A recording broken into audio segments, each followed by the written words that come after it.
بسم اللہ الرحمن الرحیم۔ کیا رسول اکرم کبھی دوسری دنیا میں گئے تھے؟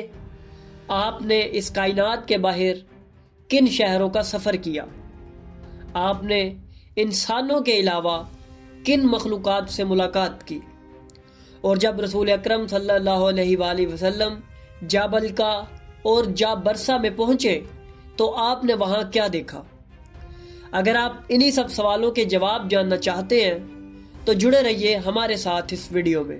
ناظرین، رسول پاک خاتم النبیین صرف انسانوں کے لیے ہی نہیں بلکہ پوری کائنات کے لیے ہدایت بن کر آئے اور اللہ کی جانب سے تمام عالمین کے لیے حجت بنا کر بھیجے گئے۔ آپ صلی اللہ علیہ وآلہ وسلم کی نبوت اور رسالت، ان دونوں پر ایمان لانا ہر مخلوق کے لیے واجب ہے۔ تو ناظرین، یہاں سوال پیدا ہوتا ہے کہ آپ کی ساری زندگی تو اس دنیا میں گزری جہاں انسان، جنات اور حیوانات آپ کی خدمت میں حاضر ہوتے رہے، تو کیا رسول اکرم دوسری دنیا میں دوسری مخلوقات سے ملنے کبھی گئے؟ آج کی ویڈیو میں ہم ان سب معلومات کو آپ کے سامنے بیان کریں گے۔ ناظرین، اس دنیا کے باہر بہت سی مخلوقات آباد ہیں جو انسانوں کو نہیں جانتی، اور نہ ہی زمین پر انسان ان مخلوقات کی زندگی سے واقف ہے، لیکن یہ اہل بیت علیہ السلام ہی ہیں جو انسانوں کو ان مخلوقات سے ملانے پر قادر ہیں۔ انہوں نے کئی مواقع پر اپنے اصحاب کو دوسری دنیا کی سیر کرائی اور دوسری مخلوقات سے ملوایا۔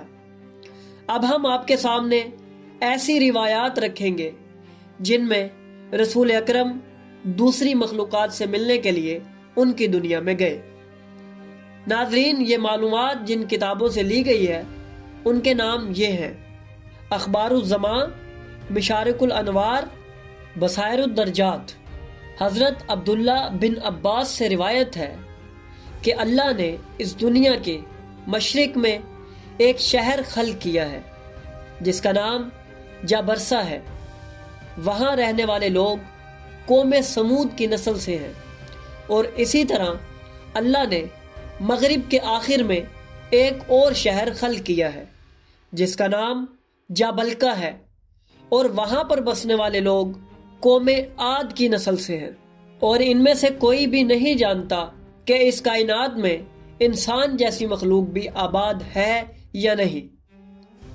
ناظرین، حضرت ابن عباس بیان کرتے ہیں کہ رسول پاک صلی اللہ علیہ وآلہ وسلم نے معراج کی رات ان شہروں کا دورہ کرنے کا ارادہ فرمایا تو جبرائیل علیہ السلام نے ان سے فرمایا: یا رسول اللہ، اس وقت جہاں ہم موجود ہیں ہمارے اور ان کے درمیان 6 سال کا فاصلہ ہے اور 6 سال واپسی کا سفر، اور اگر ہم ان شہروں کی طرف جائیں تو ان کے درمیان ایک دریا ہے جو ریت سے بنا ہے اور تیر کی طرح بہتا ہے، یعنی کبھی نہیں رکتا سوائے ہفتے کے دن۔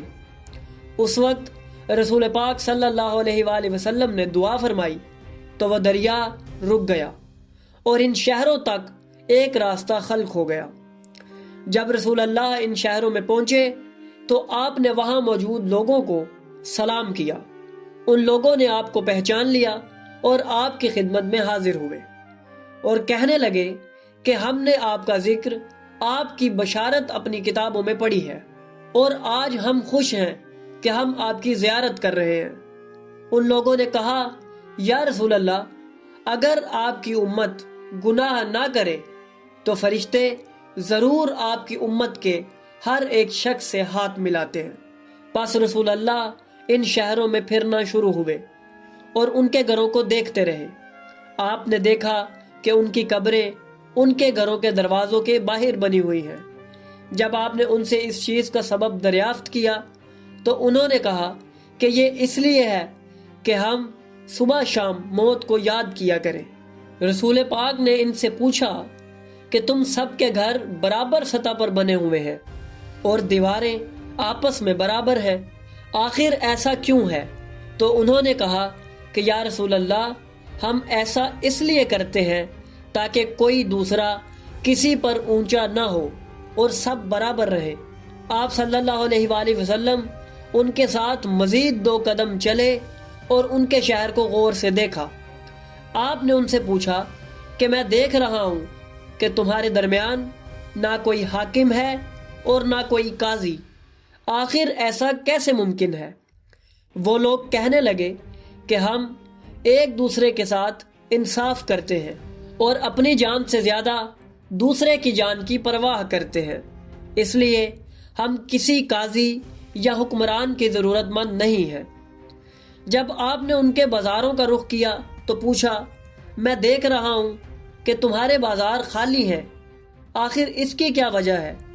ان لوگوں نے فرمایا، ہم سب مل کر کاشت کرتے ہیں اور پھر کٹائی کرتے ہیں، ہر شخص اپنی ضرورت کے مطابق لے لیتا ہے اور باقی اپنے بھائی کے لیے چھوڑ دیتا ہے۔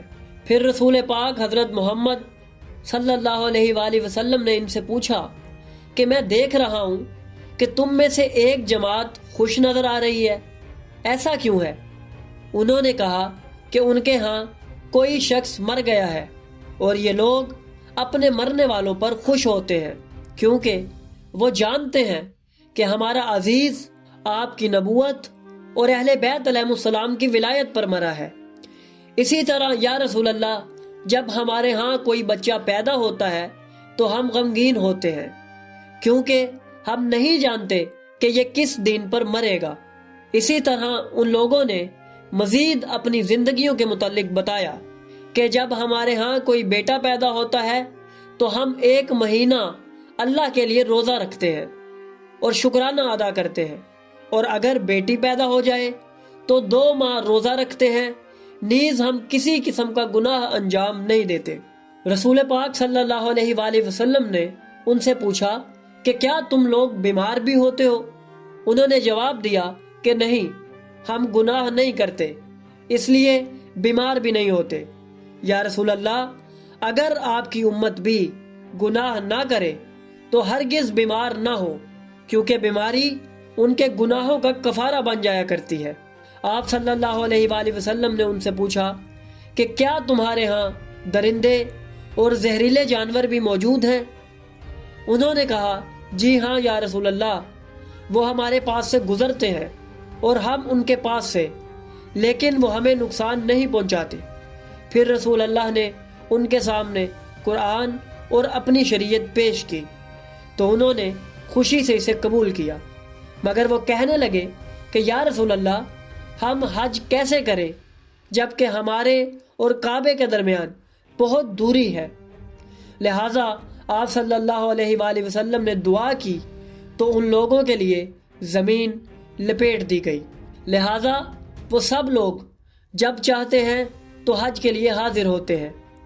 ناظرین، یہ وہ شہر ہیں جن میں ایسی مخلوقات آباد ہیں جو کہ نہ انسانوں سے واقف ہیں اور نہ جنات کے حالات سے۔ ہم اپنے چینل پر ان دونوں شہروں یعنی جابلکا اور جابرسا کے متعلق تفصیلی ویڈیوز اپلوڈ کر چکے ہیں، جسے آپ ہمارے چینل پر بآسانی ملاحظہ کر سکتے ہیں۔ نیز اہل بیت علیہ السلام نے اپنے اصحاب کو ان دنیاؤں کے علاوہ مزید عوالم کی سیر بھی کرائی، جس کا ذکر ہمیں مختلف کتابوں میں ملتا ہے۔ ہم آنے والی ویڈیوز میں آپ کو مختلف معجزاتی واقعات سے آگاہ کرتے رہیں گے۔ تو اگر آپ کو ہماری یہ کاوش پسند آئی تو ہماری ویڈیو کو لائک کریں، ہمارے چینل کو سبسکرائب کریں اور بیل آئیکن بھی دبا دیں تاکہ آپ کو ہماری آنے والی مزید ویڈیوز ملتی رہیں اور آپ علم سے مستفید ہوتے رہیں۔